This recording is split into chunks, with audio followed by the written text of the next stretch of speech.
এই বিবাহ শাদীর আসর গুলা, এই বাড়ি গুলা, ঠিক আছে, এখন রীতিমতো দেখলে বিয়া বাড়ি আর মনে হয় না আজকে একটা কনসার্টের আয়োজন করা হয়েছে। মানে রাত্রে যদি দেখেন আর কি, চার দিকটা আরে বাতি বুতি, এন্দা বাড়ির সামনে দেওয়া পিছনে দেওয়া গেট দেওয়া লাগাই দিয়ে দিছে। আর রাত হইলেই বাতাস যেমনি দুলতাছে, আওয়াজে মানুষের কই যায় দুর্যোগতা এমন যুগে বেড়ে বাজছে। উনি বাড়ি দিকে আসলে কি একজন ইমানদার করবো বিয়া বাড়ি কি করবো? এটা মনে কনসার্ট হইতেছে, এমন কোন আয়োজন এখানে করা হচ্ছে। আবার এই মেয়ের ভাই অথবা তার খালাতো ভাই পড়তে ভাই, এরা কি ধরনের খুশি, এটা আবার ছবি তুলতেছে, ভিডিও করতেছে, মানুষকে দেখাইতেছে, জানাইতেছে খুশি। এটা কি আসলে খুশির বিষয় আছে নাকি? লজ্জার বিষয়। আমি এত বড় একটা পাপের কাম করতেছি, আর 10 জনকে বাধ্য করে গেছি পাপ শোনার জন্য, আবার খুশি মানুষের জানাইতেছে নাকি?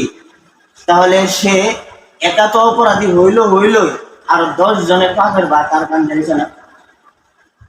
এইগুলোর পাশাপাশি নিজের কোরআনকে মানে না দেখে এইসব কথাগুলো বলতেছি। পর্দা পুশিদারও যে ব্যাপার একেবারেই কঠিন ভাবে লঙ্ঘন হয়। মানুষ রীতিমতো ভুলেই গেছে কাজে পর্দা কার সামনে যাইতে হয় না যাইতে হয়, ঠিক আছে, এইগুলো অনেক সময় জানলেও করে না, আবার কি কারণে করে না আমার বুঝে আসে না। কিছু মানুষ খালি মনে করতে যে পর্দা মনে খালি হুজুর সামনে পুরো লাগে, আর বাহি মানুষ যারা সে তো আমরা এলাকার মানুষই। হ্যাঁ হ্যাঁ হ্যাঁ, তো দেখতেছি এর পর্দা লাগে না। এক ভাই বাড়ির ইচ্ছা কই আমি ঢুকছি, মানে বাড়িতে লগের লেগে ঢুকছি। বেরির মেয়েটা একদম যুবতী সুন্দরী, আজকে ধরেন নগদ বেয়া দেন দেব। আমি ঢোকার সাথে সাথেই আমার টার্গেট করলো। টার্গেট করার পিছনে তোর মেয়ের লগে লগে ডাকে বসেছে, হুজুর আইছে তাড়াতাড়ি মুখের কাপড়টা টান দেন চলে যাও। অথচ আমি ঢুকে দেখছি ওই যে সেই পার্টিতে যারা আসে আর কি, যুবক সেরা নেয় না, তারার লগে হাসি তামসা গাল রক্ত করতেছে, শরবত নিয়ে দিতেছে, খাবার আদান প্রদান গপ্প গুজব সবকিছু করতেছে। এন কিন্তু মা ওই পর্দার ব্যাপারটা মাথা কিন্তু আসছে না, চিন্তাতে আসছে না। চিন্তা আসছে কখন? যখন হুজুরে দেখেছে এই পর্দার টাইম হয়েছে, তারা আলাদা আলাদা চালা চলে যাবে। এটা কি কোরআনের শিক্ষা? এটা কি কোরআনের শিক্ষা না।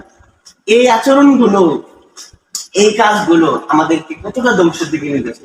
যে মেয়েটারে বিয়ে দিতেছি, যে ছেলেটারে বিয়ে করে গেছি, মা বাবার কত আশা যে তাদের সংসারে জীবনে সুখ আসবো, শান্তি আসবো, আর সুখ শান্তির 12টা বাজায় আমি কাটাইতেছি তার শ্বশুরবাড়ি।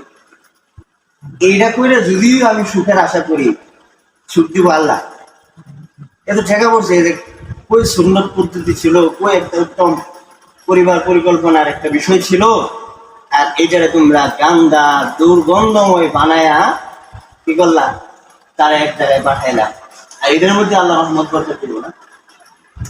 এই জন্যই এই আয়াতটা আজকে তেলাওয়াত করলাম যে আইয়ুহাল ইনসানু মা গররাকা বিরাব্বিকাল কারীম। ও দুনিয়ার মানুষ, তোমাদেরকে কিসে লোক দেখাইলো, কিসে তোমাদেরকে প্ররোচনা দেখাইলো তোমাদের সেই দয়াময় রব্ব কারীমের থেকে তোমরা কি কারণে আলাদা হয়ে গেলা? একটু নিজে বলো, এই প্রশ্নটার জবাব দেও। আমাদের জীবনের অন্যতম একটা অধ্যায় বিবাহ শাদীর যে ব্যাপার আছে, এই সংক্রান্ত ব্যাপার। এখানে আমরা কিভাবে করব, কেমনে করব, এটার শিক্ষাটা আল্লাহ কি কোরআনে আমাদেরকে দেয় নাই? নারী হিসেবে বাছাই করলে কারে বাছাই করতাম, আর যখন বাছাই করা হয়ে যাবে বিবাহ শাদীটা করব, তখন সেটা কোন পদ্ধতিতে করব সেটা রাসূলকে আমাদেরকে বলে দেয় নাই, দেখা যায় নাই।